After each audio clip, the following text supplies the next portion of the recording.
Nahihirapan ako mag-film ngayon kasi naiwan ko yung tripod ko.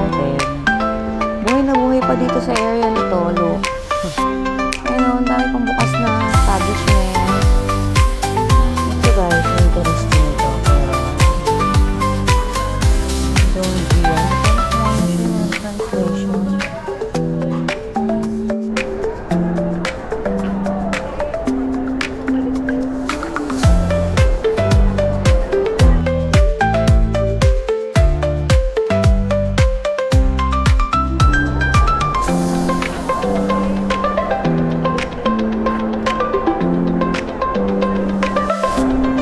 Guys, welcome back to my channel.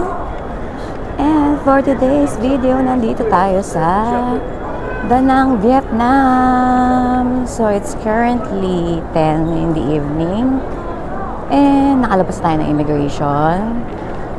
So pupunta na lang tayo sa ating hotel. Mag-grab lang tayo and then kukunin muna, before that kukunin muna natin yung ating SIM card na binook via Klook. And dito naman pagdating nyo naman dito sa Vietnam, wala namang tanong-tanong sa immigration. So madali lang. So yun, yung oras nga pala natin ng flight or yung travel time natin is around 2 hours. So let's go. This is the arrival. So, pag labas nyo dyan, tawid lang kayo dito, papunta dun sa may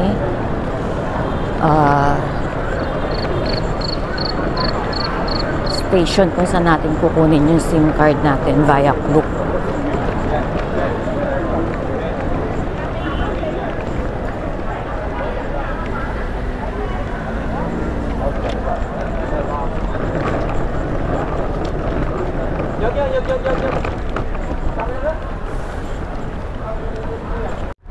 Ayan, dito nyo siya kukunin yung SIM card. So, ito siya, ayan. Ayan.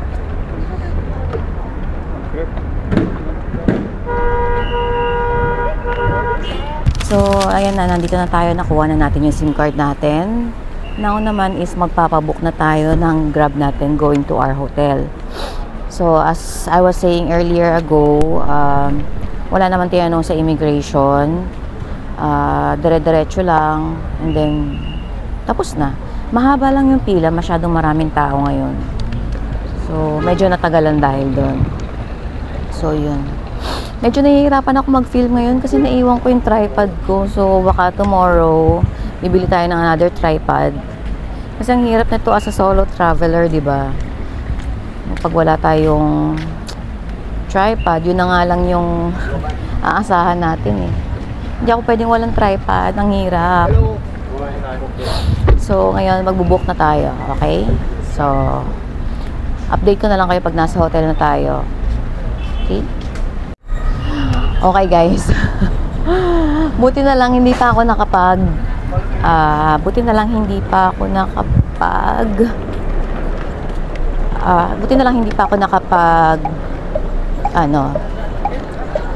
naka-book ng Grab natin kasi wala pa pala akong money. Talaga kundi wala akong pambayad kay kuya, nakakahiya. Wala tayong money. Kakaloka, buti naalala ko talaga. Andun na ako sa ini-input ko na yung yung hotel details ko. So balik tayo dun sa may arrivals. Bilang tayo. Palimot-limot si ate sa pag-withdraw. So, samahan niyo ako mag-withdraw.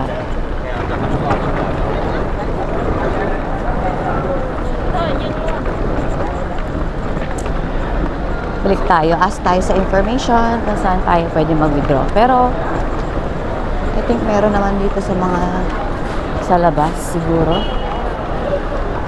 Oh, ayun, may ATM doon.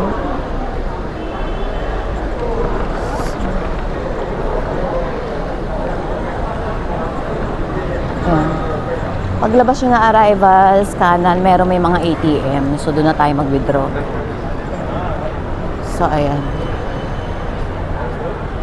Dito. Dito sa area na to, ATM yan.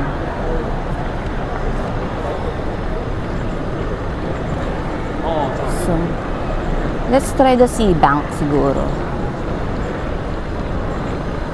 Okay kaya ang exchange rate doon. Ang dami nagwi-withdraw actually.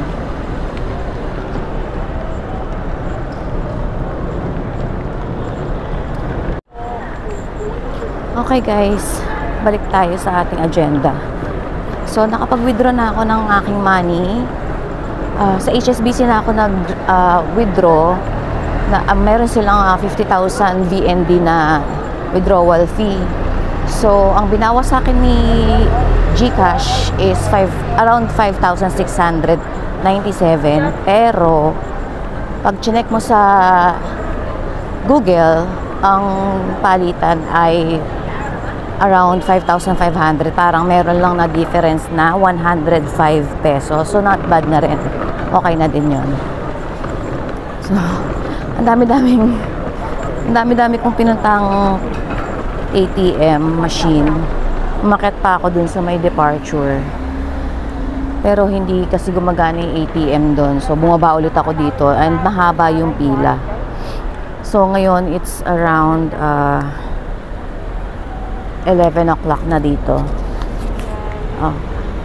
Kasi behind kasi sila dito ng 1 hour. So, nabot na ako ng anong oras dito. Dahil sa ATM. So, ayun, magbubuk na tayo ng ating Grab. So, balikan ko kayo mamaya.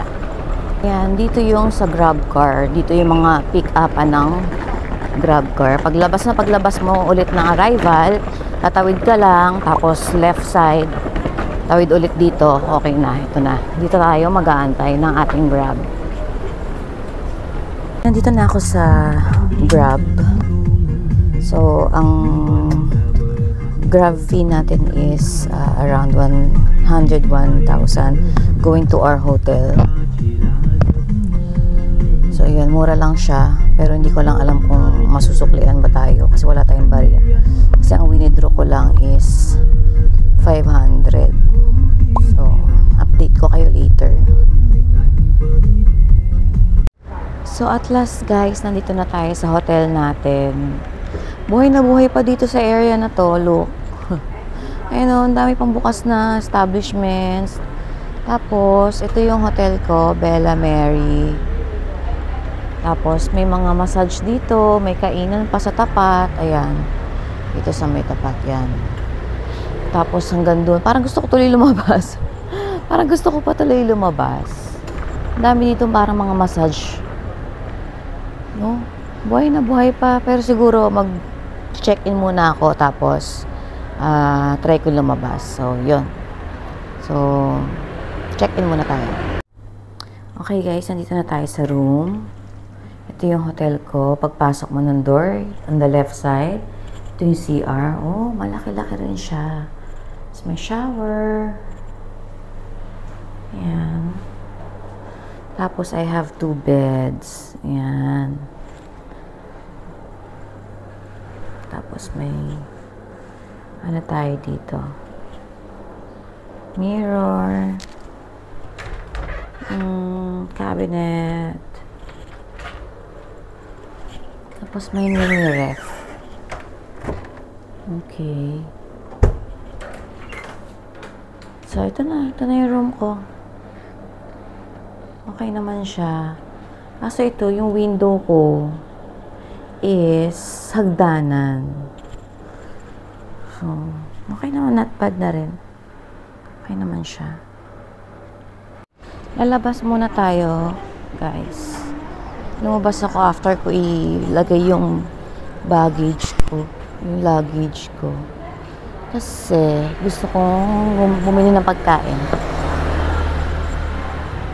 Siguro kahit yung mga bread lang muna.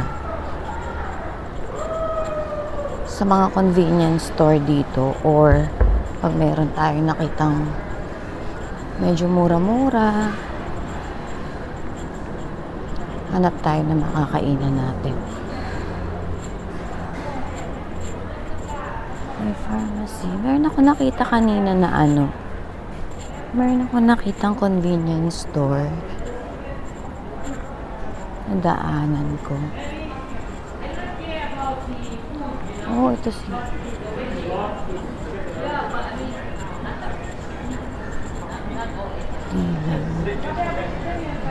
So, hanap muna tayo na makakainan natin. Oh, may laundry din dito. Malapit.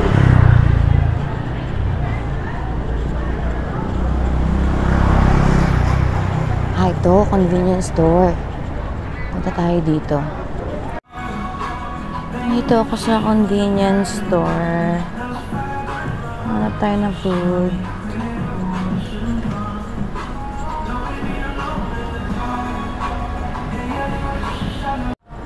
Ito guys, interesting to, pero Dongji, hindi ko alam kung ano siya, walang translation. Baka mamaya bumili ako tapos hindi pala masarap.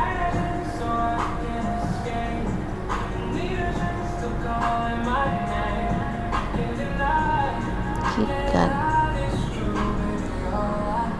Mugu-mugu.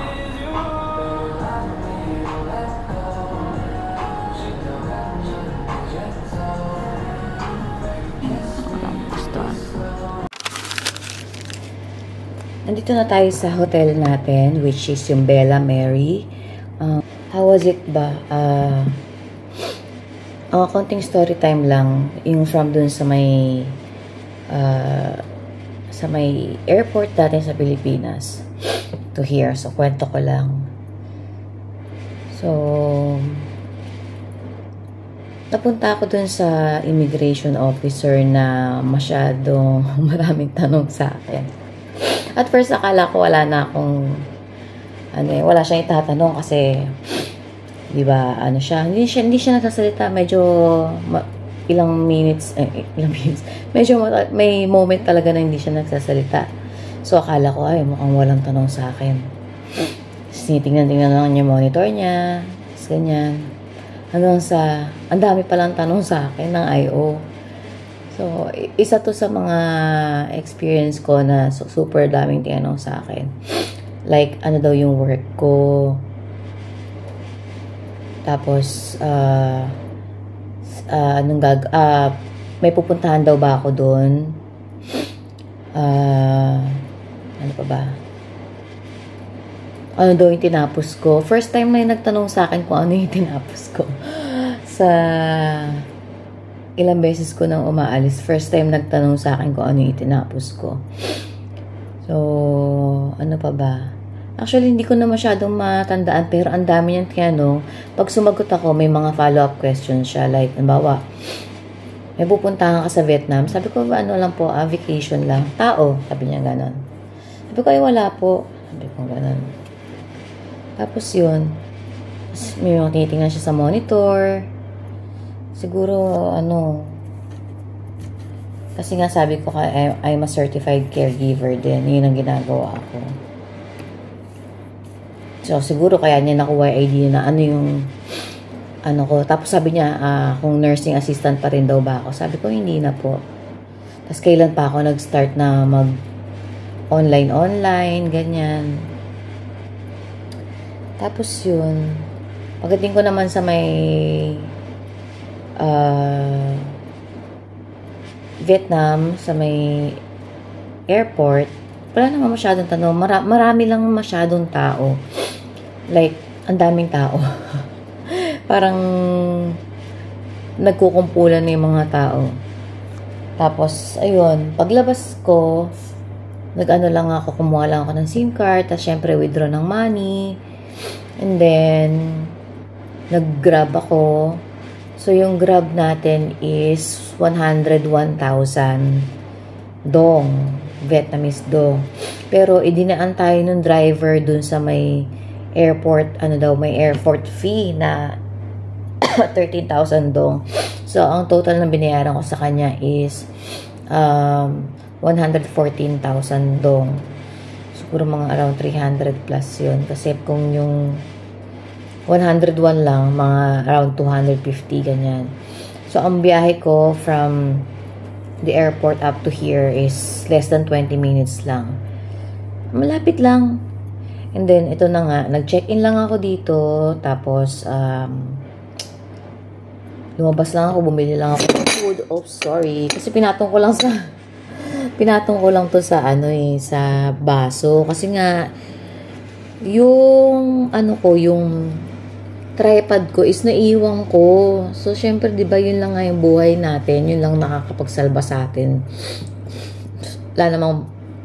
Wala namang mag-aano sa atin, wala namang mag-picture sa atin. Tapos yun, medyo pagod-pagoda na noong oras na 12 o'clock na dito. So, behind nga pala ang Vietnam ng 1 hour. So, yun, bukas na lang ako mag-room tour kasi medyo pagod na ako. Magsha-shower lang ako, tapos kain lang ako ng yung snacks lang. And then, bukas, samahan nyo ako mag-breakfast. So, yun. Bye!